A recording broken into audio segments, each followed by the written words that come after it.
Architect Gaurav Burke जी देसी पॉडमध्ये तुमचं स्वागत आहे. Thank you very much, Amit. Ideal time of hiring an interior designer should be somewhere between 3 to 6 months before your position. आता बऱ्याचशा लोकांना interior डिझायनिंगच्या under काय काय येतं हे माहीत नसतं. Interior designing is a cumulative service of 10 to 15 other services. एक व्यवस्थित पद्धतीने एखाद्या क्वालिफाईड डिझायनरला जर तुमचा लेआउट दाखवला तर तो ते नेटिग्रिटीज आयडेंटिफाय करू शकतो ज्या तुमच्या विजिबल आईला दिसत नाही. आत्ताचं जे यूथ किंवा यंग जनरेशन किड्स आहेत जे आर फार स्पेसिफिक रिक्वायरमेंट आहे. मला माझ्या बेडरूममध्ये लिओनल मेसीचं पोस्टर पाहिजे. I don't fear AI as of now. I know AI can think better than me, but AI cannot execute better than me. नमस्कार मित्रांनो, welcome to yet another exciting episode of Desi Pod. मी अमेय. कसे आहात सगळे? आजच्या एपिसोडमध्ये आपल्या सोबत आहेत एक अनुभवी visionary architect Gaurav Nutan Prafulla Bhurke.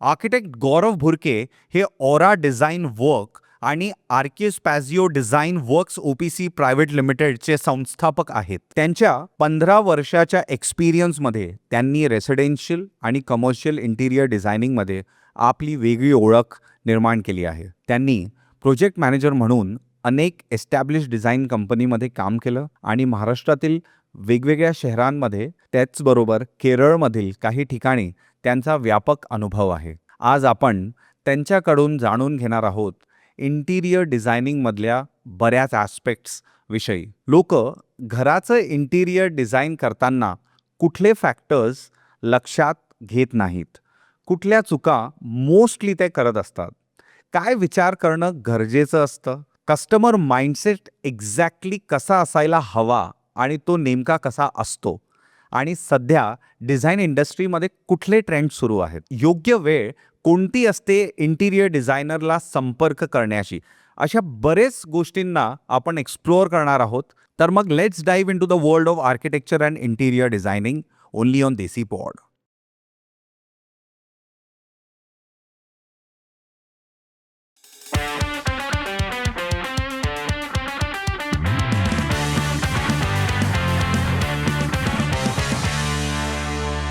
Architect Gaurav Burke ji, thank you so much. First of all Desi पॉडमध्ये तुमचं स्वागत आहे. Thank you very much, Amit. आणि टू बिगिन विथ मला पहिले तुम्हाला सांगायचं आहे की हा एपिसोड करायच्या आधी बरेचसे रिसर्च मी स्वतः केलेली. आणि मी रिसेंटली एक घर घेतलं आहे.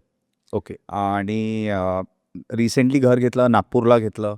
आणि बऱ्याच गोष्टी रिसर्च करताना मला असं वाटल्या की मी स्वतःच्या घरासाठी का नाही केले आहे. जसं मी आता एपिसोड करत असताना, एपिसोडची तयारी करत असताना मला तुम्हाला बऱ्याच गोष्टी विचारायच्या होत्या, पण आय जस्ट रिअलाइज की मी स्वतःच्या घर घेत असताना पण ह्या सगळ्या फॅक्टर्स का विचार का नाही केला, त्याच्यावरनं मला सुरुवात करायची आहे. म्हणजे I want to just begin with that की हा जो अप्रोच आहे माझ्यासारख्या लोकांचा ज्यांनी घर घेतलं, आणि टिपिकली स्पीकिंग आजच्या डेटमध्ये जेव्हा तुम्ही घर घेता, it's a high involvement product. तुमचं एक बजेट असतं, सेट असतं, ज्याच्यामध्ये तुम्ही स्ट्रेच करता स्वतःला. कदाचित तुमच्या आयुष्यातली सगळ्यात मोठी इन्व्हेस्टमेंट ती असते. पण हा जो अप्रोच आहे ज्याच्यामध्ये मी म्हटलं तुम्हाला, मी का नाही त्या गांभीर्याने ती गोष्ट बघितली. आता मी अर्थात पुढे जाईल त्याच्यात की कुठल्या कुठल्या गोष्टींबद्दल मी बोलत आहे आणि ते आपल्या डिस्कशनमध्ये ते पुढे येतील. पण I want to begin with that approach first, की हा अप्रोच माझा ॲक्च्युली हा स्वतः ॲट अ इंडिव्हिज्युअल लेवल तुम्हाला प्रॉब्लेम दिसतोय की at a industry level in general तुम्ही हा प्रॉब्लेम बघता. See I don't you cannot call it as a problem. I think okay. मला असं वाटतं की it depends on individual exposure. आपण एखादं काम करून घ्यायचं आहे, कुठल्याही स्वरूपाचं असो, ते काम करत असताना किंवा ते काम जवळ आलं की मग आपण जागे होतो. त्याची पूर्वतयारी आपल्याकडनं होत नसते कधी. म्हणजे जसं आपल्याला लहानपणीपासून घडत आलं आपल्याबरोबर की परीक्षा आली की आपण अभ्यासाला बसतो. तर ती परीक्षा यायची वाट पाहण्यापेक्षा जर रेग्युलरली थोडा थोडा अभ्यास केला तर थोडा अवेअरनेस आणि थोडं नॉलेज आपलं ह्या क्षेत्रात वाढू शकेल. ओके. सो लास्ट मिनिट माझ्यासारखे जे एक्झामच्या एक दिवस आधी प्रिपेअर करतात, तर I am sure they end up in a crisis. कारण आता मला असं वाटत आहे, मी जे तुम्हाला घराबद्दल बोललो, बऱ्याचशा गोष्टी आहे मी ज्या रिव्हर्स अजिबात करू नाही शकत. अगदी बरोबर. जसं तुम्ही आत्ता मला म्हटलात ना, असे विद्यार्थी खूप आहेत, जे अगदी परीक्षेच्या आदल्या दिवशी आमच्याकडे येतात आणि मग त्यांची अनरिअल एक्स्पेक्टेशन असते, की बाबा माझा आर्किटेक्ट किंवा इंटिरियर डिझायनर हा एकदम सुपरमॅन आहे. हा 15 दिवसात सगळं तयार करणार. आता त्यांना ह्याही गोष्टी लक्षात येत नाहीत, की आमच्याही काही अर्लियर कमिटमेंट्स आहेत, ऑनगोईंग प्रोजेक्ट्स आहेत. त्यांचा दृष्टिकोन असा असता, की मी याला अप्रोच केलंय म्हणजे हा माणूस अवेलेबल पाहिजे.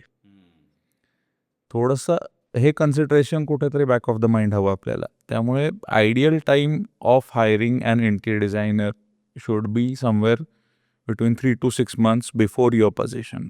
ओके. आणि त्याच्यापेक्षा एक गोल्डन सिनारिओ असा सांगता येईल, की जर का तुम्ही रोटी, कपडा और मकानमधला जो और आहे ना, तो फार मोठा आहे इथे. जर तुम्ही एवढ्या बलाढ्य रकमेचं घर विकत घेताय, तर तुम्ही एक थोडीशी रक्कम सुरुवातीला खर्च केलीत, ज्याच्यातनं तुम्हाला तो लेआउट तुमच्या गरजा भागवतोय का? तुमच्या ज्या घरातल्या रिक्वायरमेंट्स आहेत त्या सगळ्या त्यात अकॉमोडेट होत आहेत का? हे जर तुम्ही पाहायचा प्रयत्न केलात आणि जसं लग्न करण्याआधी आपण आपली कुंडली दाखवतो, तशी ती कुंडली जर तुम्ही दाखवू शकलात कुठल्या क्वालिफाईड आर्किटेक्ट, इंटिरियर डिझायनरला, तर तो तुम्हाला डेफिनेटली गाईड करणार.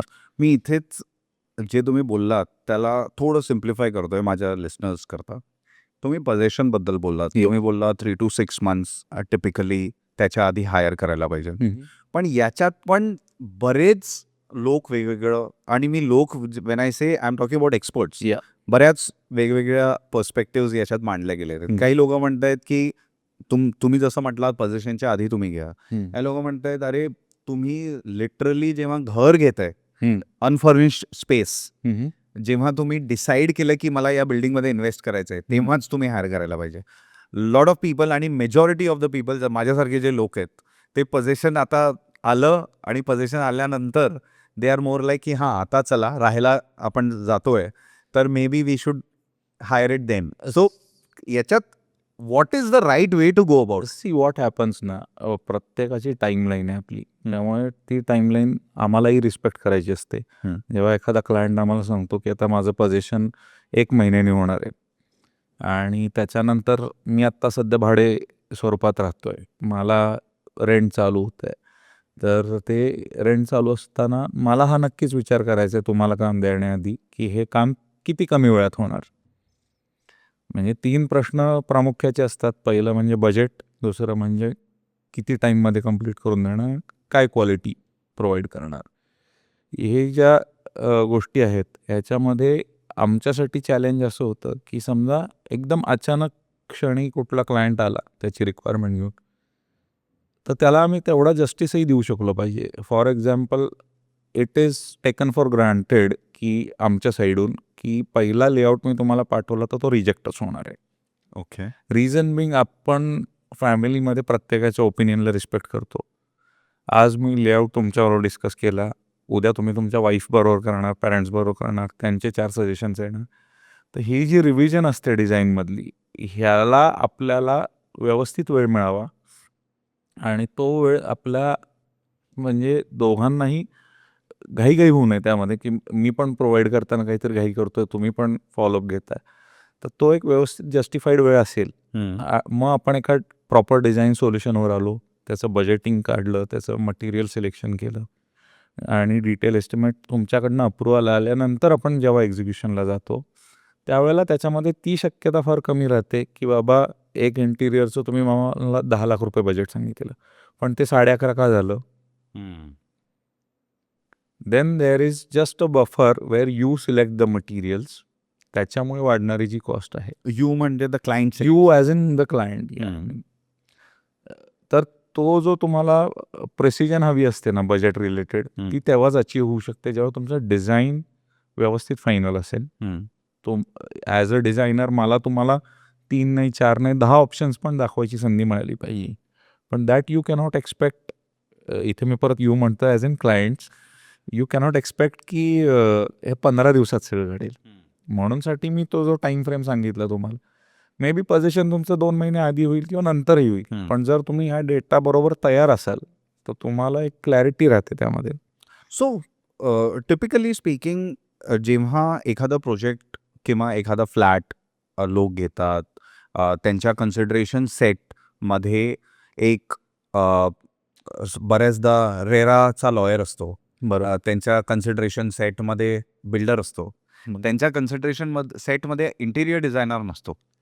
की डू यू फील की ती जी स्टेज आहे, मी हे नाही म्हणत आहे पोझिशन झाल्यानंतर, मी म्हणतोय ह्या ज्या गोष्टी आहेत जेव्हा सुरुवातीला लोक डिसाईड करतायत की आपल्याला at the end of the day जेव्हा पोझिशन मिळेल तेव्हा आपल्याला या सगळ्या गोष्टी करायलाच लागणार आहेत, तर you are absolutely clear on that. पण सुरुवातीच्या स्टेजमध्ये हा जो इंटिरियर डिझायनर आहे तो कन्सिडरेशन सेटमध्ये नसतो, की this is only a myth की you know they are actually not taken as seriously as the other fellow professionals. Yeah that can be one of the reasons. आणि जसं तुम्ही राईटली म्हटलात की एखादा प्लॉट खरेदी करायचा आहे किंवा एखादी जागा आपण खरेदी करण्यापूर्वी त्याचं सगळं सातबारा वगैरे सगळं डिटेलमध्ये चेक करतो. त्याच्यासाठी वकिलाला कागदपत्र दाखवता, प्रॉपर्टी कन्सल्टंटला दाखवता.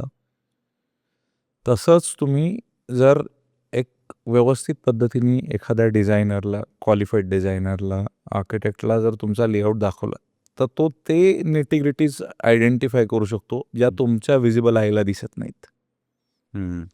फॉर एक्झाम्पल, फ्लॅट खरेदी करण्यापूर्वी आज सगळे लोक काय पाहतात की लोकेशन, ॲम्युनिटीज, कुठल्या बिल्डरचा प्रोजेक्ट आहे, काय काय मला व्हॅल्यू ॲडेड सर्व्हिसेस मिळत आहेत. पण फ्लॅट खरेदी केल्यानंतर पूर्वी तर ते असं होतं की ऑल्टरनेट टेरेसेस होत्या, त्यामुळे इवन ऑड होतं. ह्या लेआउट्समध्ये खूप लिमिटेशन यायचे लोकांना.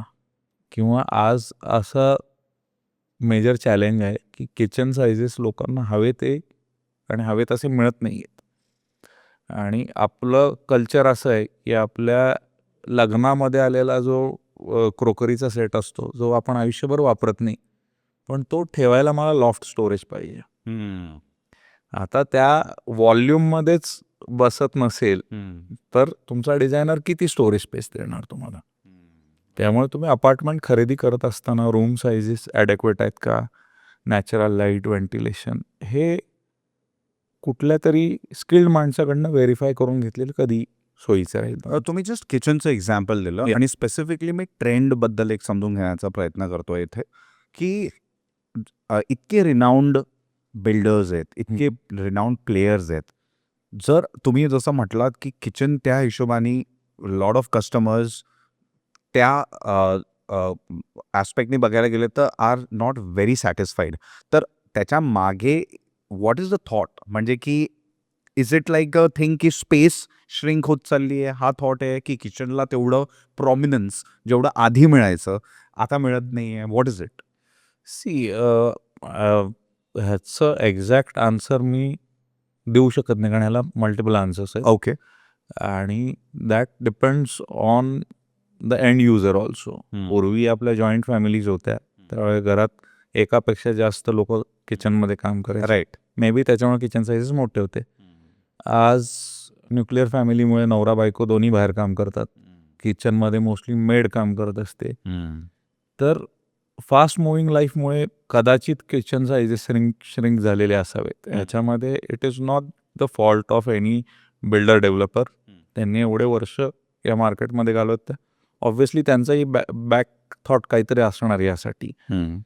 पण आत्ताचे जे अपार्टमेंट साईजेस आहेत overall, if you compare those apartment sizes with the buildings in 90s, okay, ह्याच्यामध्ये खूप फरक आला आहे. हा म्हणजे ओव्हरऑल साईज वाईज. आणि चॅलेंज आम्हाला काहीच नाही. आम्हाला तुम्ही 100 स्क्वेअर फूट जरी स्पेस ऑप्टिमाइज करायला सांगितली तरी करून देणार, 50 स्क्वेअर फूट सांगितली तरी करून देणार, राईट, 500 स्क्वेअर फूट सांगितली तरी करून देणार. Right. That space does not affect us. Ultimately client who is living in that space, right, त्याला जर तो लॉंग टर्म प्रॉब्लेम असेल तर तो हायलाईट व्हायला पाहिजे ना फ्लॅट खरेदी करण्याआधी. राईट. गौरवजी, एक I would like to ask, माझा जो पुढचा प्रश्न आहे तो लेआउटच्या दृष्टिकोनात आहे. तुम्ही जस्ट बोललात की टिपिकली 3 ते 6 महिन्याआधी, 6 ते 9 महिन्याआधी पोझिशनच्या इफ जर तुम्हाला आयडियली बेटर आहे एका इंटिरियर डिझायनरला आपण आधी कन्सल्ट करावं आणि then we proceed with it. हे एका व्यक्तीला ज्यांनी ते केलं नाही आहे त्याला ते तेव्हा रिअलाईज होतं जेव्हा तुम्ही राहायला जाता, मग तुम्हाला प्रॉब्लेम्स ते दिसायला लागतात. सो अशा टिपिकल कुठल्या गोष्टी आहेत, अशा कुठल्या ॲस्पेक्ट्स आहेत तुमच्या over the period of your practice तुम्ही रिअलाईज केले आहेत की नॉर्मली हमखास लोक हे चुका करतात आणि then they have no option but to regret.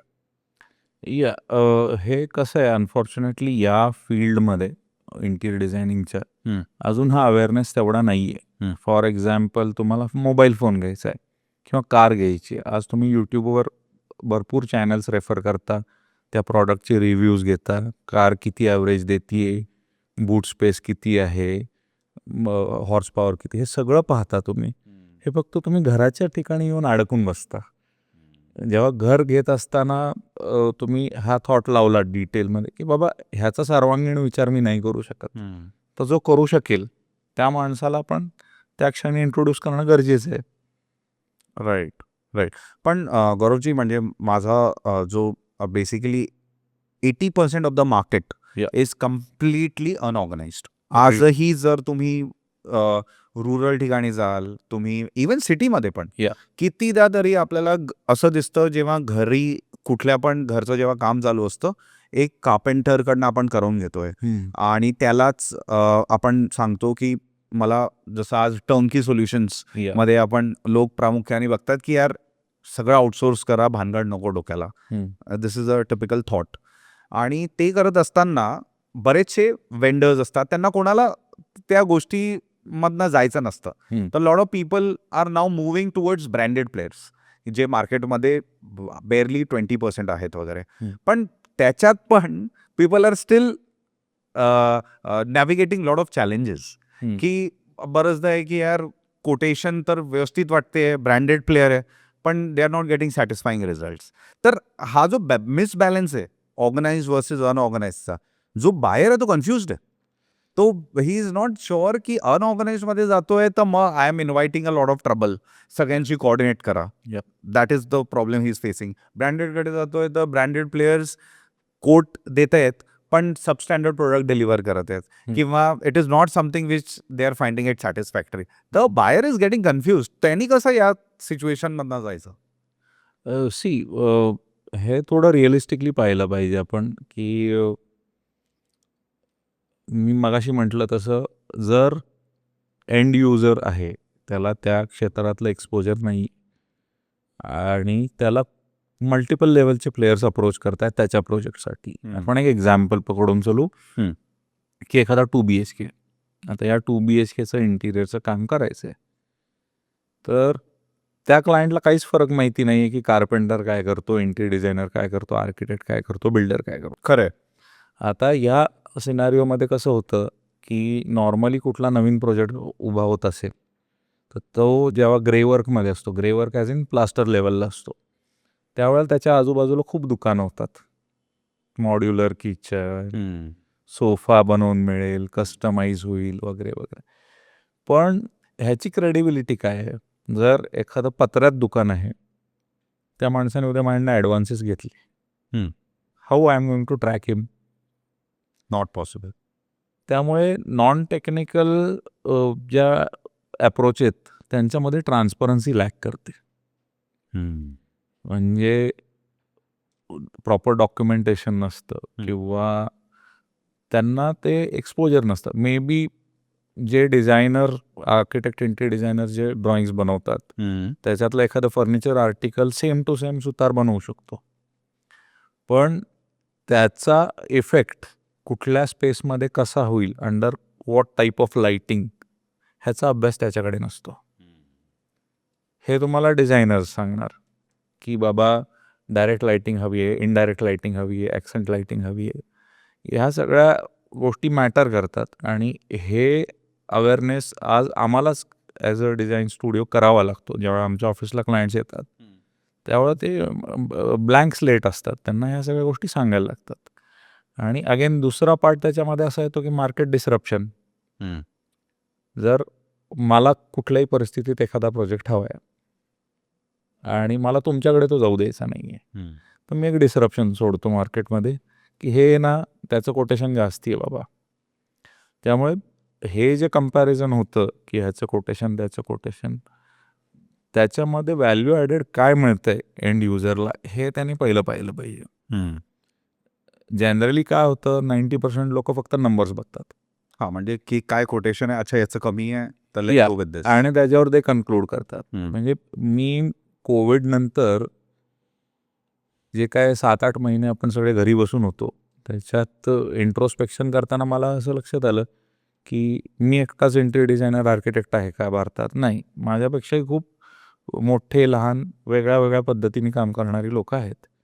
उद्या मी त्यांच्यावर कम्पीट करत असेन आणि एखादा प्रोजेक्ट मी एखाद्या सिनियर आर्किटेक्ट इंटेरियर डिझायनर बरोबर हरलो मी ती कॉम्पिटिशन, तर it is a fair competition. But if I am losing a project to non technical people, then that is alarming for me. त्याचा अभ्यास करत असताना मला लक्षात आलं की मार्केटिंग कशा पद्धतीने होते. आजच्या तारखेला just a good designer is not essential. You should be a good businessman and you should know how to market yourself without devaluating yourself. आता होतंय कसं की मी सपोज एखादं कोटेशन दिलं 10 लाख रुपयाचं आणि मी सांगितलं म्हणजे एक्स अमाऊंट माझी फीज आहे ह्याच्यावरती. हे क्लायंटपर्यंत पोचलं. आता क्लायंटला सेकंड ऑप्शन बघायचं आहे, तो XYZ कार्पेंटरकडे गेला. कार्पेंटरचा अप्रोच काय असतो की तो येसमॅन असतो. तो तुम्ही म्हणेल त्याला येस म्हणणार. राईट. तो सांगणार तुम्हाला 10 लाख त्यांनी कोटेशन दिले ना, मी 8 लाखात बसवून देतो. मनातल्या मनात तुम्ही खुश होताय, 2 लाख रुपये वाचले, इंटेरियर डिझायनरचे पैसे वाचले. पण ज्या वेळेला तुमचं काम ॲक्च्युली चालू होतं त्यावेळेला स्कोप ऑफ वर्क लिस्टेड नसतो, मटेरियल स्पेसिफिकेशन लिस्टेड नसतं आणि इव्हेंच्युअली जेव्हा काम साईटवर चालू होतं त्यावेळेला त्याची डेडलाईन्स या काहीच गोष्टी डॉक्युमेंटेड नसल्या कारणाने end user lands up in a very awkward position. त्यांना मग असं होतं की तुला साष्टांग नमस्कार करतो पण काम संपव आणि बाहेर जा बाबा. And that time they regret की मी एक स्किल्ड माणसाला हायर करायला पाहिजे होतं. राईट. मला इनिशियल कोट 8 लाखाचा मिळाला पण तो इव्हेंच्युअली 16 लाखावर गेला. Because of hiring the wrong person. या आणि सुरुवातीला मला ते ऐकायला जड गेलं की 10 लाख रुपये प्लस इंटेरियर डिझायनर फी पण घेणार, पण तो मला एक ट्रान्सपरंट सोल्युशन ऑफर करत होता. राईट. हे रिग्रेशन नंतर होण्यात काय मज्जा नाहीये. जस्ट टॉकिंग अबाउट तुम्ही नॉन टेक्निकल लोकांना जेव्हा तुम्ही बिझनेस लूज करता, आणि हा माझा जो प्रश्न आहे तो आहे more of a mindset, customer माइंडसेटबद्दल मी विचार करतोय. जेव्हा मी एखाद्या डॉक्टरकडे जातो, मी नर्स कमी चार्ज करेल म्हणून नर्सचं ओपिनियन घेऊन माझे डायग्नोसिस ठरवत नसतो. बरोबर. आणि surgeries, medical, these are expensive things, but so is real estate. Of course. तर ते करत असताना हा जो माइंडसेट आहे की मी कार्पेंटरला किंवा नॉन टेक्निकल नॉन स्किल्ड व्यक्तीकडला देऊन माझे जास्ती पैसे मी सेव्ह करून घेऊ शकतो, हा. आणि म्हणजे मी 2 पॅरलल्स याकरता दिले कारण असं नाही की इथे कॉस्ट कमी आहे इकडे जास्ती आहे. तसं बघायला गेलं तुम्ही घर एकदाच घेणार आहे तर तिकडे पण हाय इन्व्हॉल्वमेंट प्रोडक्ट आहे. तर मग हा जो अप्रोच आहे हा स्पेसिफिकली प्रीडॉमिनंटली इंडियन कन्झ्युमर्समध्ये का आहे? म्हणजे why do you think that is the problem? See that is a problem because एक एक्झाम्पल देतो मी तुम्हाला. तुम्ही मला 1000 रुपये दिले, मी तुम्हाला 999चा हिशोब परत दिला. आता त्या 1 रुपयामुळे तुम्हालाही झोप लागत नाही, मलाही झोप लागत नाही. ही ट्रान्सपरन्सी नाही आहे. ह्याच्यामुळे त्रास होणारा वर्ग वेगळा आहे आणि एक वर्ग असा आहे की तो म्हणतो 1000 रुपये घेतले ना, 900चा हिशोब दाखवला ना, 100 रुपयाचं तो काय करतो याच्याशी मला काही कर्तव्य नाही, माझं काम संपलं. There are 2 ways to see it. त्यामुळे मी असं नाही म्हणणार की जे लोक कार्पेंटरकडे जातात ते चुकीचे आहेत. त्यांच्या अफोर्डेबिलिटीप्रमाणे ते मे बी करून घेत असतील, पण त्याच्यामध्ये त्यांना क्लॅरिटी नाही मिळत. एवढाच माझा पॉईंट आहे त्याच्यामध्ये की if you want a clear and professional solution you always should go to a skilled person. So. पण एक मी एक बाहेरचा, म्हणजे तुम्ही तर अर्थात इंडस्ट्रीमध्ये इतक्या वर्षांपासून आहात, पण I am telling you a bird's I view. Yeah. मी बघितलंय, लोक बऱ्याचदा जेव्हा या प्रोफेशनबद्दल आपण बोलत असतो तर बऱ्याच लूजली आपण आर्किटेक्ट आहे, इंटिरियर डिझायनर आहे, Yeah. सहज रिप्लेस करून घेतो टर्म्स. आणि अरे जो आर्किटेक्ट आहे तोच इंटिरियर डिझायनर आहे, और this is more or less the same thing. तर तो हा जो ॲस्पेक्ट आहे, is it also one of the primary reasons की लोक याला इतके सिरियसली नाही घेत, किंवा दे गेट कन्फ्युज्ड? सी असं नाही म्हणता येणार. बऱ्याचशा ठिकाणी खूप सिरियसली घेतलं जातं. ओके. आणि if you see European countries, त्यांच्याकडे डिझायनरला they treat as good as god. म्हणजे आज जे ब्रँडेड गोष्टी तुम्ही पाहता, लुई वितॉन आणि हे सगळं जे ब्रँड्स आपल्याला माहिती नाही आहेत इंडियन्सला, आत्ता रिसेंटली कळायला चालू झालं, ह्यांचे डिझायनर्स खूप करोडोमध्ये पैसे कमवतात. का? तर त्या डिझाईनला एक व्हॅल्यू आहे, रिस्पेक्ट आहे. आपल्याकडे इव्हेंच्युअली आता घडायला लागलंय तसं. गेल्या 5 वर्षामध्ये खूप आर्किटेक्ट, इंटिरियर डिझायनर स्वतःचं फर्निचर लाईनअप पण घेऊन आले. पण त्याचं अवेअरनेस अगेन लोकांना माहिती नाही. जोपर्यंत आपल्याकडे असे भरपूर दुकानं उपलब्ध आहेत जिथे फर्निचर मिळतं, तिथे ते डिस्टिंग्विश नाही करू शकत विषय. आणि दुसरा जो तुम्ही मला प्रश्न विचारला, त्याच्यामध्ये माझं असं ओपिनियन आहे की रिस्पेक्ट कधी असतो, म्हणजे आम्ही बऱ्याच वेळा बोलताना विचार करतो की आपल्याला एखादं काम असतं. आता सपोज आपलं काम वकिलाकडे अडकलं आहे, किंवा आपलं काम डॉक्टरकडे अडकलं आहे, आपलं कोणी ॲडमिट आहे, तेव्हा आपण निगोसिएशन करतो का की बाबा माझं पेशंट आहे, ह्याला अमुक एक रकमेत बरा कर. ते सांगतील त्या रकमेला आपण ओके म्हणतो. मग ती त्यांची एक्सपर्टीज आहे. आणि मग तुमच्या डिझायनरने सांगितली ती त्याची एक्सपर्टीज नाही, मग त्याच्यावर तुम्ही निगोसिएट करता. सी, प्रत्येकाला एक विन विन सिच्युएशन हवी आहे, प्रत्येकाला मोटिवेशन हवे. तुम्हाला जर माझे तेवढे मॅन आवर्स हवेत तर you should respect my time. Is my minimum expectation. पण Gauravji, is it also to do with, कारण हा जो फॅक्टर तुम्ही बोललात, बऱ्याच एक गोष्ट जी बघण्यात येते इज त्याच्यामुळे बरेच सेल्फ प्रोक्लेम्ड स्पेशलिस्ट, जसं तुम्ही बोललात की मी जर उद्या जाऊन म्हटलं की चला मी स्वतःचं क्लिनिक उघडतो, तर मला लायसन्स नाही पाहिजे ना त्याला. बरोबर. Sorry, rather I would need a practitioner licence for that. जर कार्पेंटरने उद्या म्हटलं मी इंटिरियर डिझायनिंग पण करतो, तर त्याला कोणी हे नाही विचारणार की तुझं काही तू डिग्री दाखव, किंवा तुझं काय क्रेडिबिलिटी दाखव, क्वालिफिकेशन दाखव, राईट? सो आय थिंक बऱ्याच सेल्फ प्रोक्लेम्ड लोक मार्केटमध्ये फिरत असल्यामुळे बरेचदा मे बी पीपल गेट कॉन्ड, असं पण होऊ असेल असं माझं, म्हणजे what is your take on that? होतं ना असं.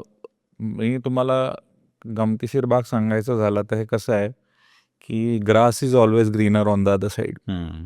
माझ्या दृष्टीने पॉडकास्ट हा खूप पैसे कमवून देणारा बिझनेस आहे.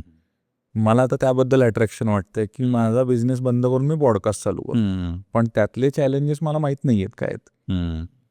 जेव्हा तुम्ही त्या फील्डमध्ये उतरता, आता हे उतरणं कसं असतं की ॲटलिस्ट तुम्ही ग्रॅज्युएशन लेवलपर्यंत काहीतरी शिकला पाहिजे.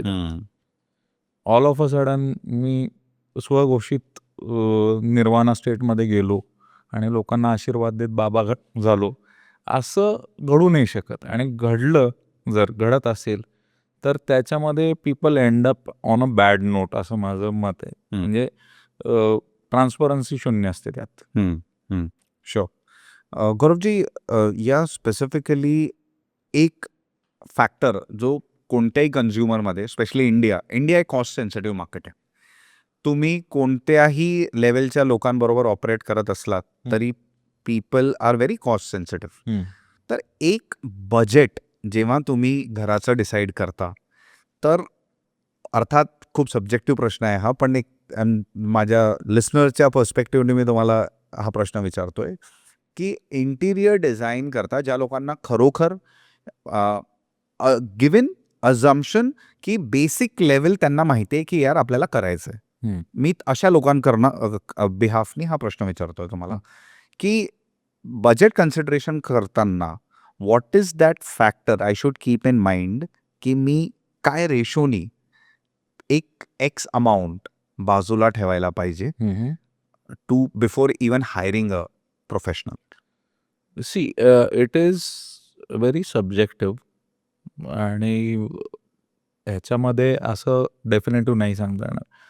त्याचं कारण असं आहे की ते ज्योतिषीचा पोपट पाहिलाय ना तुम्ही, त्याला आपण भविष्य विचारतो.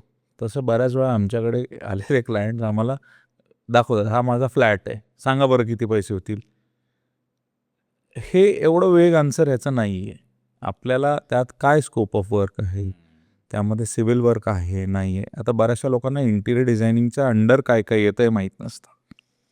Interior designing is a cumulative service of 10 to 15 other services, okay. ज्याच्यामध्ये false ceiling, electrification, lighting design, furniture on site, modular furniture, painting, polishing, tapestry, glass work, mirror work, fabrication, MEP services, mechanical, electrical, plumbing, हे सगळं cover होऊन जेव्हा मी deep cleaning करून तुमचं घर तुमच्या ताब्यात देतो, एवढ्या सगळ्या सर्व्हिसेस आहेत. त्यामुळे त्याचं कलेक्टिव्ह बजेट ही एक रेंज असू शकते. It cannot be a definitive number unless and until you finalise the design. Design finalise करा, मग मी तुम्हाला आयटम वाईज एस्टिमेट देतो. गौरवजी, जर मला जस्ट एक माइंडसेटला जर मी एक स्पेसिफिक एक लाईनमध्ये तुम्हाला विचारलं की जर तुम्ही एक कन्झ्युमर माइंडसेट क्रॅक केलं आहे, या प्रोफेशन या स्पेशलायझेशनला घेऊन जेव्हा लोक बजेट फॅक्टरला घेऊन पुढे जातात आणि डिसिजन्स आपले घेतात, तर तुम्ही कसं त्याला बघता? How would you put it? See माझ्याकडे याच्यासाठी 2-3 एक्झाम्पल्स आहेत. आपला सगळ्यांचा दृष्टिकोन काय आहे? मी पैसे कमवतो ते खूप कष्टाने कमवतो. And we all look for value for money and value added services. तुम्हाला जर आठवत असेल, मे बी आपण कॉलेजला असू त्या काळात, मारुती उद्योगची एक ॲड यायची. त्या ॲडमध्ये एका एक्झिबिशन सेंटरमध्ये खूप लोकांना एक माणूस दाखवत असतो वेगवेगळ्या गोष्टी आणि तो फायटर जेटपाशी नेऊन त्याची माहिती सांगत असतो. तर त्या गर्दीमधला एक माणूस हात वर करून म्हणतो की सगळं ठीक आहे, एवढं इंजिन वगैरे भारी, पण ॲव्हरेज किती देतं? तर त्या ॲव्हरेजवरती जे मारुतीने मार्केटिंग केलं स्वतःचं, आज एवढा मोठा त्यांनी बिझनेस सेट केला आहे, तर त्यांना जो क्रक्स कळालाय ते तुमच्या प्रश्नाचं उत्तर आहे. किंवा आपल्या महाराष्ट्रीयन मराठी कल्चरमध्ये जर मी कोथिंबिरीची जोडी पण 2 वेळा बघून घेतो, तर आपल्याला ह्या प्रत्येक एक रुपयाची व्हॅल्यू आहे. त्यामुळे त्या बजेट रिलेटेडचा जो प्रश्न आहे की हे प्रत्येकाला असं वाटतं की मला कमीत कमी याच्यामध्ये जास्तीत जास्त सर्व्हिसेस मिळाव्यात. पण you are saying this is across म्हणजे अक्रॉस क्लासेस. या suppose you are super rich म्हणून मी तुम्हाला करोड्सचं बिल बनवून दिलं, तर तुम्ही डोळे झाकून नाही सही करत ना. तुम्ही बघता त्यात शेवटी की बाबा ह्याला मी 5 कोटी रुपयाचा बंगला बांधायला दिला आणि ह्याने 5चे 5.5 केले, तर 50 लाख रुपये कुठे जास्त स्पेंड केले.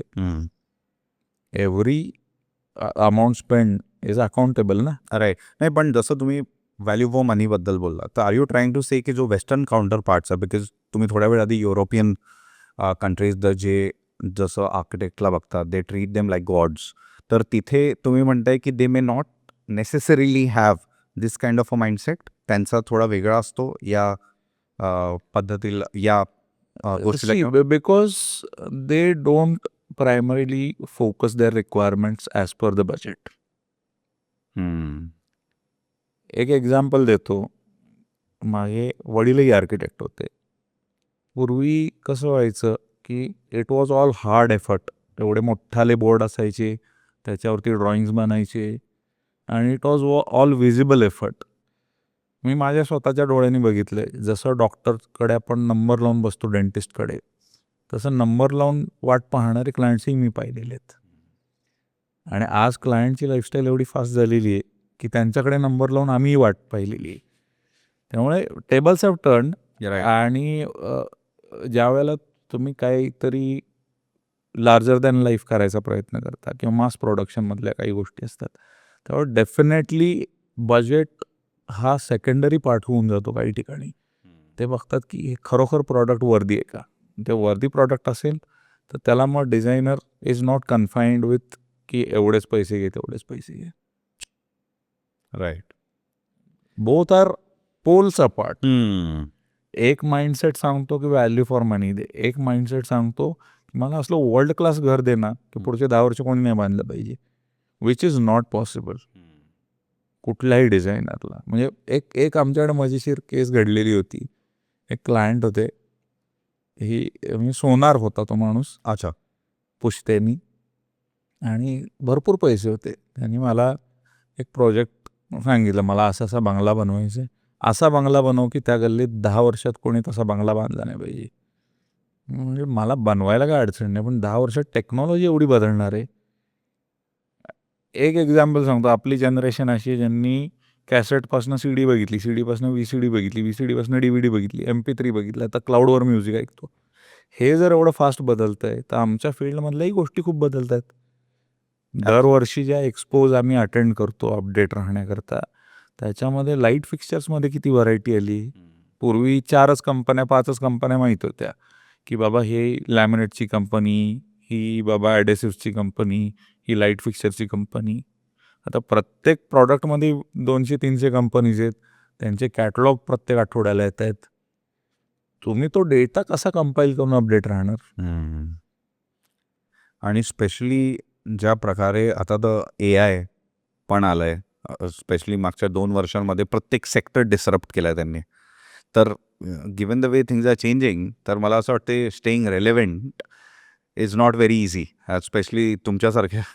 I don't fear AI as of now, कारण की आय नो की AI can think better than me, but AI cannot execute better than me as of now in India. It needs humans to convey the design to other human and get it executed. ज्या दिवशी साईटवरती AI plastering करायला चालू करेल किंवा AI light fittings बसवायला चालू करेल, त्या दिवशी मे बी मला भीती वाटेल AIची.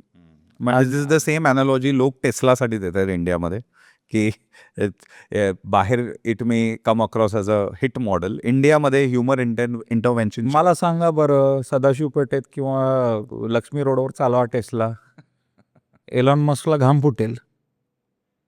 असं नाही होऊ शकत. सो म्हणजे मला थोडं वेगळ्या डिरेक्शनमध्ये न्यायचं आहे डिस्कशन, आणि हा ॲस्पेक्ट आहे इंडिया ॲज अ कल्चर. खूप family owned, family oriented culture आहे आपल्या कंट्रीमध्ये, सोसायटीमध्ये. मराठी तर अर्थात आहेच आहे. So there are too many people involved. एक साधं गोष्ट आपण घेत असतो त्याच्यासाठी बरेच लोक इन्वॉल्व. तर घर तर एक it's a high involvement product, त्यामुळे अर्थात बरेच लोक इन्वॉल्ड असतात अशा गोष्टीमध्ये. सो आता तुम्ही इतक्या वर्षांपासून प्रॅक्टिस करत आहात, आय एम शुअर तुमचे पण वेगवेगळे एक्सपिरियन्सेस राहिले असतील या सगळ्याला घेऊन. पण मला जो प्रश्न विचारायचा आहे, that is on this evolving culture.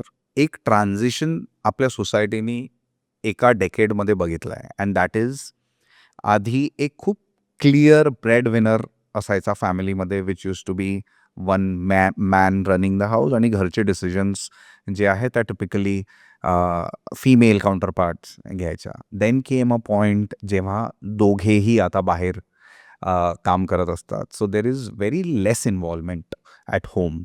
तर या सगळ्या याच्यामध्ये जेव्हा घरी सिनियर सिटिझन्स असतात, त्यांचे पण कन्सिडरेशन्स तुम्हाला घ्यायला लागतात. आता वाईफ्स आधीसारख्या नाही राहिल्या आहे की ज्या फक्त घरी लक्ष देत आहेत, दे आर ऑल्सो वर्किंग. बरोबर. तर हे सगळं करत असताना have that also impacted the have that impacted or influenced the decision making of home interiors? That is my first question. आणि दुसरा प्रश्न, जेव्हा इतके सारे लोक एकत्र येतात आणि तुम्हाला आपलं कन्सेंट आणि आपले चॉईसेस प्रेफरन्सेस द्यायचं बघतात, तर फायनल प्रोडक्ट किंवा एंड प्रोडक्ट ज्या प्रकारे सगळ्यांना आपापलं हवं असतं, does it result in a satisfactory job, की त्याच्यामुळे रादर तुम्हाला आणखी प्रॉब्लेम्स एन्काउंटर करायला मिळतात? पहिल्या प्रश्नाचं उत्तर आधी देतो. आता असं राहिलेलं नाही. ओके. ब्रेड विनर्सचा जो विषय काढलात तुम्ही, तर आता मी कसं क्लासिफाय करतो आणि कसं सिम्प्लिफाय करतो स्वतःसाठी, त्याचं उत्तम उदाहरण असं आहे की माझ्याकडे अप्रोच करणारा क्लायंट एक तर माझ्यापेक्षा वयाने अनुभवाने मोठा असू शकतो किंवा लहान असू शकतो किंवा बरोबरीचा असू शकतो. या तिन्ही शक्यतांमध्ये ज्यावेळेला मोठा किंवा बरोबरीचा आहे तेव्हा आय अंडरस्टँड की एक लेवल ऑफ मॅच्युरिटी त्या माणसाला आहे. एवढे पावसाळे पाहिलेत तेव्हा डेफिनेटली डिसिजन घेणार. जेव्हा यंगर पीपल अप्रोच मी त्यावेळेला असं होतं की they earn the bread but they are not the decision makers. मग ते म्हणणार मी आईबाबांना विचारून सांगतो. अच्छा, because of lack of experience. या कारण because they are doing this for the first time may be they are not that confident की बाबा मी करतोय हे पाऊल उचलतोय पण हे योग्य आहे का. त्याच्यासाठी मे बी म्हणूनच जे आपण सुरुवात केली त्यावेळेला मी तुम्हाला कन्सिडरिंग ऑल दोज फॅक्टर्स जे क्लायंट विचार नाही करत की मी का पटापट हो म्हणणार आहे का सगळ्या गोष्टींना, नाही म्हणणार, मी माझा वेळ घेणार आहे. शुअर. तुम्हाला मी सांगितलं माझा पहिला लेआउट तुम्ही रिजेक्ट करणार. हा का करणार? तुमचं वैयक्तिक मत वेगळं असेल, तुमच्या बायकोचं मत वेगळं असेल, तुमच्या इनलॉजचं मत वेगळं असेल, तुमच्या आईवडिलांचं मत वेगळं असेल. या सगळ्यांचं मत एकत्रित करून जो सार बनणार आहे ती तुमची लाईफस्टाईल आहे ॲक्च्युली. कारण तुम्ही तसे जगत आलाय ना सगळ्यांची मनं जपत. ॲब्सोल्युटली. त्यामुळे आता तुम्हाला कोणाला दुखवायचंही नाही. सगळ्यांचं मत कन्सिडरेशनमध्ये घेतलं पाहिजे. आम्ही यात काम करत असताना फक्त एक काळजी घेतो की आम्हाला हे प्रत्येकाला वन टू वन वेगळं सांगत बसायला लागायला नको. त्यामुळे जी व्यक्ती आम्हाला अप्रोच झालेली त्याला आम्ही ती रिस्पॉन्सिबिलिटी देतो की या सगळ्यांना क्लब करायचं काम तुझं आहे. मग त्याच्यानंतर मी ही स्टोरी एकदाच सांगणार. त्याच्यानंतर you guys have to decide it. आणि दुसरं ह्याच्यामध्ये असं आहे की आता फॉर एक्झाम्पल आम्हाला लग्न करायचं आहे. तर आम्ही काय करेल त्याच्या आईवडिलांचं ओपिनियन घेईल की आलेलं स्थळ चांगलं आहे का, मोठ्या भावा बहिणीचं ओपिनियन घेईल आलेलं स्थळ चांगलं आहे का, जवळच्या मित्राला विचारेल, फार फार तर शेजारच्या काकूंना विचारेल काकू कशी वाटते मुलगी. पण तो त्याच्या गल्लीतल्या नगरसेवकाला तर नाही विचारायला जाणार ना की बाबा मी या मुलीशी लग्न करू का. त्यामुळे तुम्हाला कुठे कन्फाईन करायचे आहेत ओपिनियन्स घ्यायचे हे क्लायंटने ठरवायचं आहे.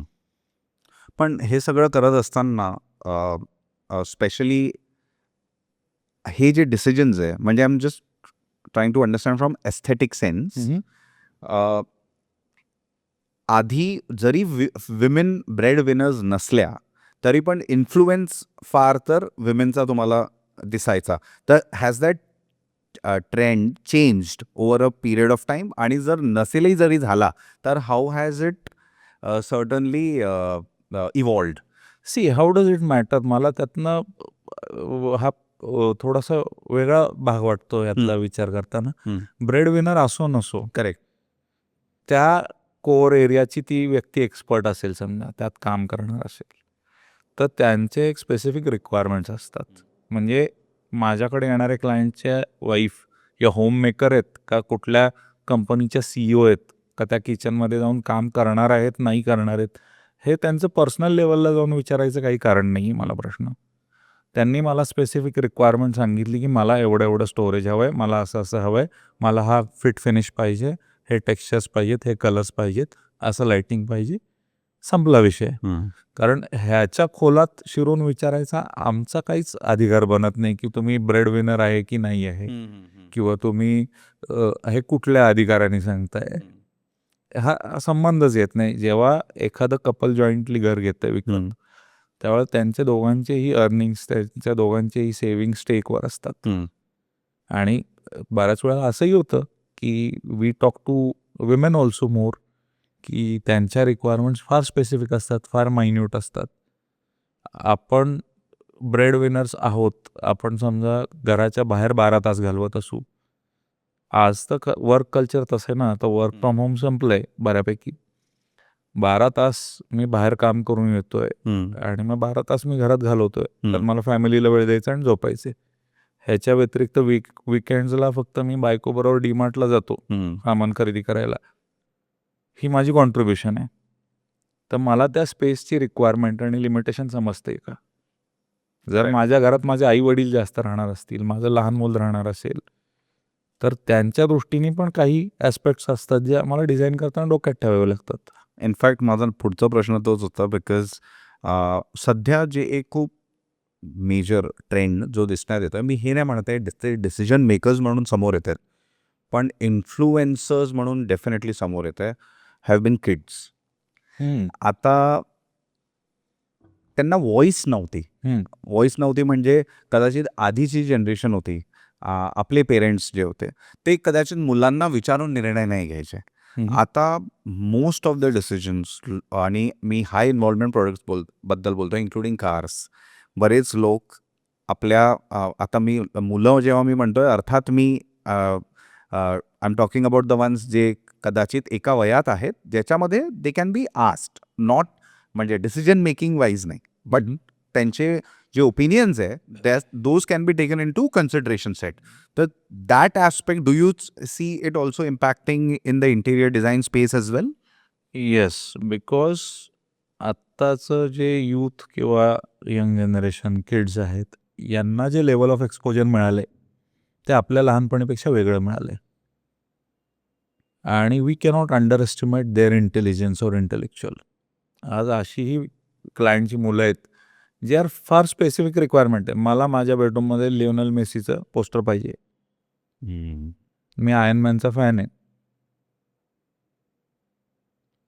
या रिक्वायरमेंट्स येतात, right, which we have to respect. Right. Gauravji, it's a very interesting thing जे तुम्ही सांगितलं की आयर्न मॅनचा पाहिजे, मेसीचा मला फोटो पाहिजे. एक खूप आजच्या डेटमध्ये specially from a interior design perspective एक ट्रेंड जो सध्या बघण्यात येतोय इज पर्सनलायझेशन, की माझी जी पर्सनॅलिटी आहे that should reflect in the house. आता हे ऐकायला तर खूप छान वाटलं मला, पण ॲज अ इंटिरियर डिझायनर जेव्हा क्लायंट्स असे वेग सजेशन्स घेऊन येतात, तर मग तुम्ही त्याला कसं सिम्प्लिफाय करता फर्दर, आणि त्याला मग इंटिरियर्समध्ये लिटरली उतरवणं, because you mention execution is something जे तुम्ही यू आर कॉन्फिडंट ऑफ, जे बाकी कोणी करू नाही शकत. पण मी म्हणतो ॲट अ आयडिएशन स्टेज, तर हाऊ डू एन्श्युअर की यार इतकी जेव्हा वेग आस्क आहे त्याला कसं सिम्प्लिफाय करता? See, what happens is clients most of the time cannot visualize it. आणि when we come into picture, we see the space, we see the volume, आणि त्या पद्धतीने आमच्या डोक्यामधलं अल्गोरिदम वर्क करतं.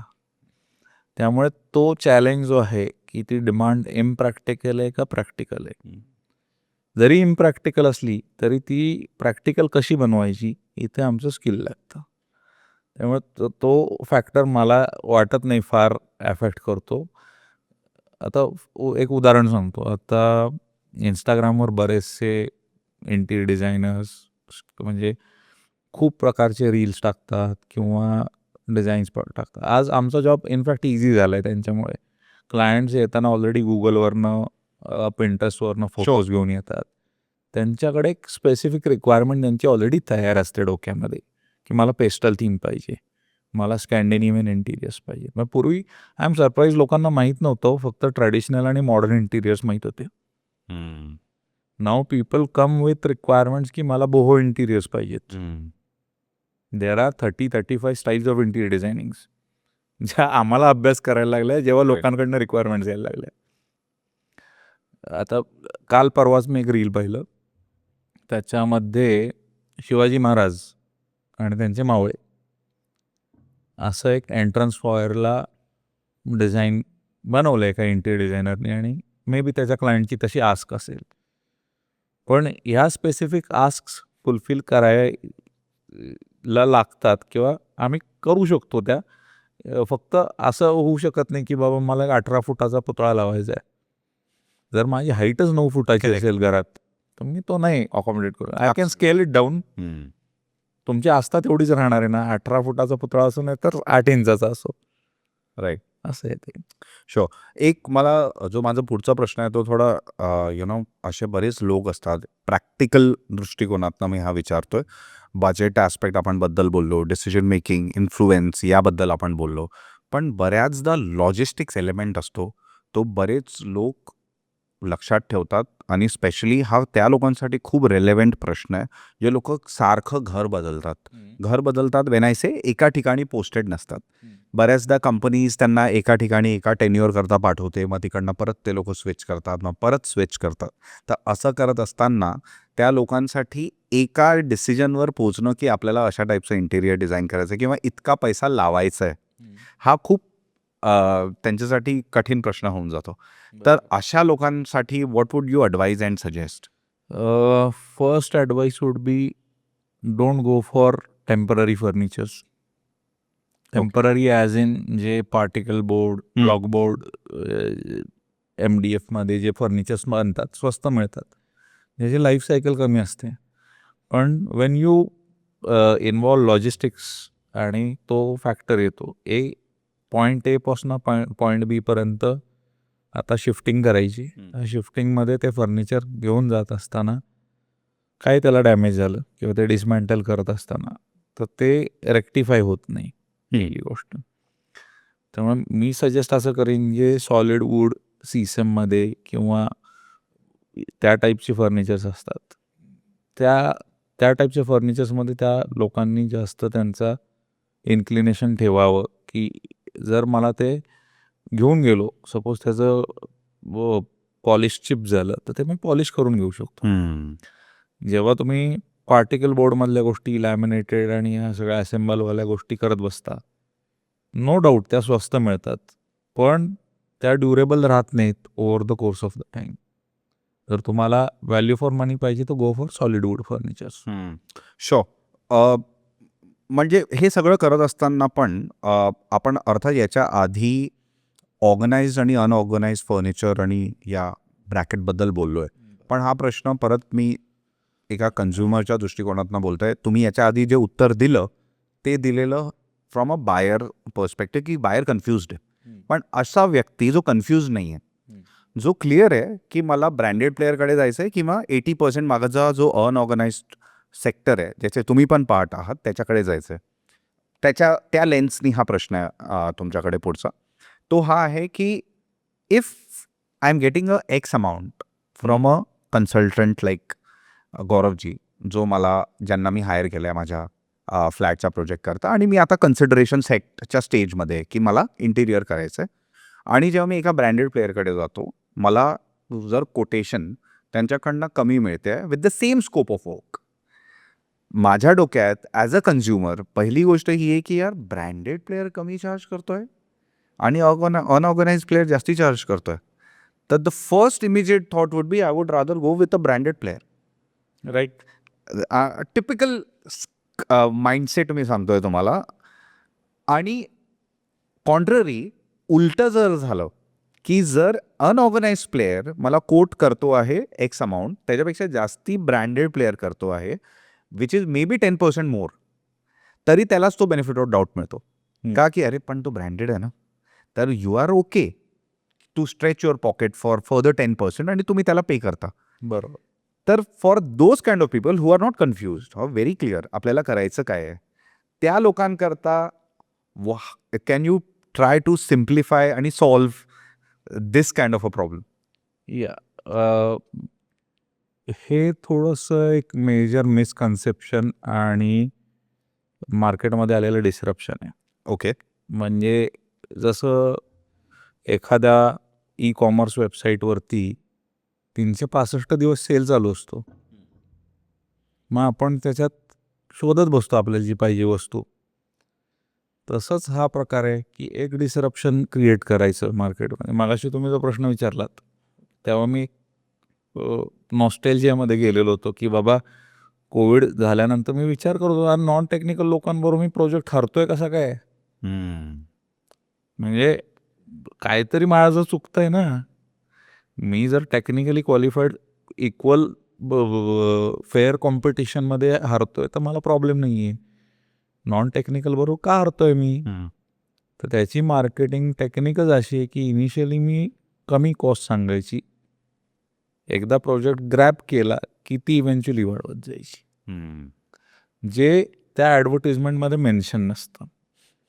मला इझिली सांगायला सोपं आहे की मी उद्या ॲडव्हर्टिजमेंट टाकतो, 1,00,000 रुपयामध्ये 3 BHKचं इंटिरियर करून देतो मी, just to grab your attention. 1,00,000 रुपयामध्ये मी करून देतो म्हटल्यावर तुमचा फोन येणारच हो मला. पण ते प्रॅक्टिकली फिजिबल आहे का. जेव्हा आपल्या आई बाबांनी कधी एक काळी फर्निचर बनवलेलं तेव्हाच त्यांनी 4-5 लाख रुपये खर्च केलेले 10-15 वर्षापूर्वी. त्याच्यानंतर इन्फ्लेशन चेंज झालं नाही का? तुम्ही फोन कुठला यूज करता सर? मी सॅमसंग S24. ओके. मग ह्याच्या आधी जो फोन यूज करत होतात तो ज्या प्राईसला परचेस केला त्याच्यानंतर तुम्ही अपग्रेड केलं ना? येस. मग त्या प्राईसमधला आणि या प्राईसमध्ये फरक आहे ना? 100%. टेक्नॉलॉजीमध्ये फरक आहे ना? तसाच फरक होता की 10 वर्षापूर्वी जे किचन केलेलं होतं त्याला रेग्युलर टेलिस्कोपिक चॅनल्स होते. आज जे मी किचन बनवतो त्याला मी एक स्पेसिफिक ब्रँडचे टँडम बॉक्सेस देतो. Tandem boxes are drawers which Okay. Do not cause rust अच्छा. And they are soft close or push to open in function. आणि ओव्हरऑल त्याची ड्युरेबिलिटी एक रेग्युलर ड्रॉवरच्या चॅनलपेक्षा खूप चांगली असते आणि मोड ऑफ ऑपरेशन खूप चांगलं असतं. हे जे चेंजेस आलेले आहेत in terms of technology also, त्याच्यामुळे आज हे जे पोर्ट्रे केलं जातं की अमुक अमुक मी बजेटमध्ये हे देतोय, it is just a marketing gimmick. So म्हणजे तुम्ही म्हणताय की it is more like seeking an opportunity की मला हा एक अपॉइंटमेंट मिळेल या माणसाबरोबर जर मी एक त्याला कमी बजेटमध्ये त्याला कोट केलं तर. बरं. आणि मग जेव्हा मी माझं स्कोप ऑफ वर्क वाढवेल भेटून. मी एक एक्झाम्पल अजून देतो. आम्ही तुम्हाला आता मगाशी म्हटलं तसं तुम्ही फ्लॅट घेतला आहे, तुम्हाला इंटिरियर करायचं आहे, तुम्ही माझ्याकडनं कोटेशन घेतलं, मी तुम्हाला सांगितलं एक्स अमाऊंट X+1 माझी फी. शुअर. आता तुम्हाला सेकंड ओपिनियन घ्यायचं आहे, पण तुम्हाला असं वाटलं की नको इंटिरियर डिझायनर नको, थोडा नॉन टेक्निकलला विचारून तर बघू 4 पैसे वाचतात का. तुम्ही अप्रोच केलं XYZ कार्पेंटरला, पण XYZ कार्पेंटरकडे तुम्ही माझी स्टोरी घेऊन गेलात की अरे मी अशा इंटिरियर डिझायनरकडे गेलेलो, त्यांनी मला X+1 सांगितले रे. आता त्याला तुम्ही फाउंडेशन घालून दिले मार्केटिंगसाठी, त्याला कळालंय की दुखती रक्क आहे या माणसाची की याला X+1 द्यायचे नाही आहेत. मग तो काय म्हणतो, कशाला सर त्या भानगडीत पडताय, X-2 मध्ये मी देतो ना करून. मग तुम्ही मनातल्या मनात खुश, चलो X-2 मध्ये होते, इंटिरियर डिझायनरचे +1 पण वाचले. पण त्या प्रोसेसमध्ये तो माणूस याला तुम्ही हायर करणार आहात, तो तुम्हाला डॉक्युमेंटेशन स्वरूपात काय देतो. जसं आज तुम्ही फ्लॅट घेताना बिल्डरकडनं स्पेसिफिकेशन येतं ना, बरोबर, की 2x2ची विट्रिफाईड टाईल आहे, जॅगवारचे फिटिंग्स आहे, करेक्ट, किंवा अमुक अमुक लाईट फिटिंग्स आहेत किंवा काय वॉट एव्हर तत्सम, हे जे स्पेसिफिकेशन येतात असे ते देतात का? नाही देत. दुसरी गोष्ट, साईटवरती काम चालू करण्याआधी एक फार मोठी स्टेप असते जे स्किल्ड इंटिरियर डिझायनर्स पण बऱ्याच वेळा स्किप करतात. ती स्टेप अशी आहे की आपण इनिशियली कोटेशन दिलेलं असतं, कोटेशन अप्रूव्ह झालं की डिझाईन बनतं, डिझाईन बनलं की 3D बनतं, 3D बनलं की मटेरियल सिलेक्शन होतं. हे सगळं झाल्यानंतर प्रोजेक्ट फायनल झाला की तुम्ही मला सिग्नेचर्स देता की बाबा ॲज ऑन टुडे हे सगळं डिझाईन मी अप्रूव्ह केलं आहे. मग ह्याचं आयटम वाईज डिटेल्ड एस्टिमेट निघतं आणि ते आयटम वाईज डिटेल्ड एस्टिमेट तुम्ही अप्रूव्ह केलं की मग प्रोजेक्ट एक्झिक्युशन चालू होतं. यामध्ये ती विंडो खूप कमी राहते बजेट कमी जास्त होण्याची किंवा फ्लक्च्युएट होण्याची, पण ही स्किपच होते नॉर्मल प्रॅक्टिसमध्ये की चलो आता आम्ही डिझाईन फायनल केलं ना, उद्यापासून प्लायवूड टाका, परवापासून साईट चालू. आणि परवापासून साईट चालू केली की मग ज्या हिडन कॉस्ट असतात किंवा अनफॉर्सीन गोष्टी घडणाऱ्या असतात त्या घडल्या की मग क्लायंट आणि इंटिरियर डिझायनरमधला तो जो बॉन्ड असतो तो ब्रेक होतो. राईट. नेसेसरी नाही इंटिरियर डिझायनर, नॉन टेक्निकल बरोबर सुद्धा. तर हे ग्लिच आहे त्याच्यामध्ये. त्यामुळे I would say it is a misconception. आणि असं कुठलंही मार्केटिंग शक्य नाही की बाबा 4-5 लाखात मी अमुक अमुक बसवून देऊ शकतो. आजच्या तारखेला ते शक्य नाही. तुम्हाला जर आजच्या डेटला टाटा कर्व विकत घ्यायची तर ती तुम्ही टाटा टिएगोच्या रेटला नाही घेत ना, तिथे जाऊन निगोसिएशन करून. हा फरक आहे. गौरवजी, फर्स्ट ऑफ ऑल मला असं वाटतं आजचा तर जो आपला पूर्ण पॉडकास्ट होता माझ्यासाठी तरी it was a big I opener. आणि जरी हे सगळ्या गोष्टी अक्नॉलेज मी करतो तरी पण एक खूप खूप नाईव्ह आणि इनोसंट प्रश्न मला माझ्याच साठी नव्हे तर माझ्या लिस्नर्स करताही विचारायचा आहे. दॅट इज मोर फॉर की पुढे काय याच्यानंतरच्या लोकांकरता, for people like me, for potential home buyers, मला एक खूप तुम्हाला सिम्पल प्रश्न विचारायचा आहे की ठीक आहे, ह्या सगळ्या गोष्टी चुका आमच्याकडनं घडतात आणि आम्ही करतो आणि लक्ष द्यायला पाहिजे वगैरे वगैरे, एव्हरीथिंग सेड अँड डन. पण for a person who is now clear की नाही मला इंटिरियर डिझायनरला हायर करायचं आहे आणि तो जेव्हा जातो तर what are the things that person needs to ensure की त्याच्याकडे जाण्याआधी मला या गोष्टीं बद्दल माहिती गोळा करून त्याच्याकडे जायची आहे. अर्थात तो एक्सपर्ट नाही आहे पण त्याला इंटेन्शन त्याचं क्लिअर आहे की मला हायर करायचं आहे, त्याच्याशिवाय मला घराचं इंटिरियर डिझायनिंग करायचं नाही आहे. पण आणि आजकाल information is very easily available on internet ज्याच्यातनं तो सगळ्या गोष्टी माहिती करू शकतो. But there still a need of a expert. पण before you even go into that process, जेव्हा इंटिरियर डिझायनर ऑनबोर्ड येतो त्याच्या आधी what are the kind of parameters त्या व्यक्तीनी त्याची कम्प्लिटली त्यांनी दक्षता घ्यायला पाहिजे. सी मला असं वाटतं की ह्याचं फार प्रेशर न घेता, मी सिम्प्लिफाय करून तुम्हाला सांगतो, प्रेशर ॲज इन एंड युजरनी प्रेशर न घेता ही प्रोसेस तुम्ही 3 भागात स्प्लिट करा की before hiring the designer, when you hire the designer, and during the design development process and during the site execution process. हां, या 3 पार्ट्समध्ये जर ही प्रोसेस तुम्ही डिवाइड केलीत तर तुम्हाला काय पद्धतीने या प्रोसेसला अप्रोच करायचं ह्याचं उत्तर मिळू शकेल.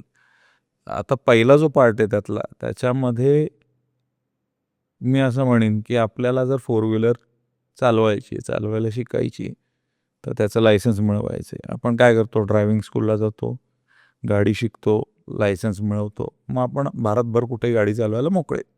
बरोबर. तेवढंच एक्सपेक्टेड आहे.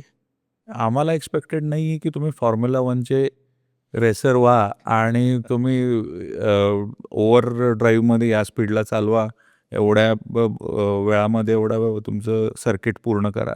It is not expected. Simple is come up with your clear requirements, come up with whatever. म्हणजे आता बऱ्याच वेळा असं होतं की तुमची कुठली रूम कोणी वापरायची.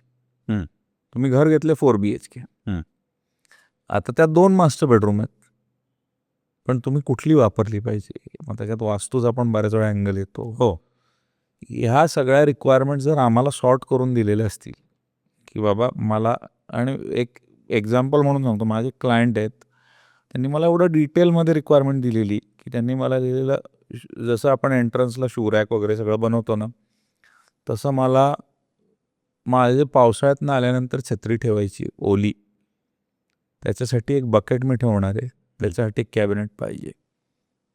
जर एवढ्या मायन्यूट लेवलला तुम्हाला क्लॅरिटी असेल तर आमचा जॉब इझी होतो. बट इट इज नॉट की तुम्ही प्रत्येक क्लायंटकडनं हे एक्सपेक्ट करा. एक बेसिक रिक्वायरमेंट्स घेऊन या आणि तुमचा फ्लोर प्लॅन घेऊन या. That is the minimum you have to do for it. हे कधी, जेव्हा तुम्ही ऑलरेडी फ्लॅट घेतलाय, जेव्हा तुम्हाला फ्लॅट घ्यायचा आहे, फॉर एक्झाम्पल तुम्ही एक 8-10 प्रोजेक्ट्स पाहून आलात, त्यातले तुमच्या रिक्वायरमेंटप्रमाणे 4 शॉर्टलिस्ट केले, तर त्या 4 शॉर्टलिस्ट केलेल्या प्रोजेक्टचे तुम्ही एक डिझायनरला फ्लोर प्लॅन्स दाखवा. What ever advance fees that designer asks for designing or giving you the layout, की काय बेस्ट पॉसिबल बसू शकतं आहे, स्पेस ऑप्टिमायझेशन कसं होतं ते करून घ्या. कारण अल्टिमेटली काय होणार आहे, तुम्हाला 10-20 हजार रुपयांनी काय फार विशेष फरक पडणार नाही. पण जेव्हा तुम्ही 60-70-80 लाखाचं घर किंवा 1 कोटी रुपयाचं घर घेऊन बसता, तो पॉईंट ऑफ नो रिटर्न आहे. त्यामुळे एवढंच एक्सपेक्टेड आहे पहिल्या स्टेजला की तुम्हाला तुमची रिक्वायरमेंट बेसिक माहीत असावी आणि तुमचं बजेटरी जे काय फॅक्टर्स आहेत डोक्यामध्ये ते थोडे रिअलिस्टिक असावे. आमचा पॉईंट ऑफ व्ह्यू असं नाही की तुम्हाला एक्सपेन्सिव्ह आणि लक्झुरियस गोष्टींकडे न्यायचं, कॉस्ट इफेक्टिव्ह करायचं आहे ना आपल्याला. कारण बऱ्याच वेळा क्लायंट्स काय करतात, ते त्यांना असाही संभ्रम असतो की इंटिरियर डिझायनिंग ही लक्झरी आहे की नेसेसिटी आहे. याचं उत्तर सिम्पल आहे. पंखा हवा आहे. पंखा ही नेसेसिटी आहे, गरम होते, त्याला रेग्युलेटर आहे, त्याला बटन आहे. मी उठून जर तो चालू बंद करणार असलो तर ती माझी नेसेसिटी आहे. पण जर मला रिमोटवाला पंखा हवा आहे, मला उठायचंच नाही आहे, ती माझी लक्झरी आहे. बरोबर. ह्या गोष्टी थोड्या सॉर्टेड असल्या तर इव्हेंच्युअली डिझाईन डेव्हलपमेंटमध्ये आमचे खूप पॉईंट्स असे कव्हर होऊन जातात. याच्यामध्ये क्लायंटला जरी व्हिज्युअलायझेशन नसेल तरी त्यांना ओव्हरऑल प्रोसेसची क्लॅरिटी येते. गौरवजी, आय कम्प्लिटली गेट इट. तुमचं म्हणणं की इट्स ऑलवेज बेटर की तुमची रिक्वायरमेंट जितकी स्पेसिफिक असली, तुमचा बजेट जितका स्पेसिफिक असला, तर तुमच्यासाठी इट बिकम्स इझियर की क्लायंटला कन्सल्ट करायचं. हां, मी बजेट स्पेसिफिक नाही म्हटलं, हां, रिअलिस्टिक म्हटलं. Realistic budget, right. पण रिअलिस्टिक जरी असला, आता हा रिअलिस्टिक जो शब्द आहे तो पण खूप सब्जेक्टिव्ह होऊन जातो कस्टमर्स करता.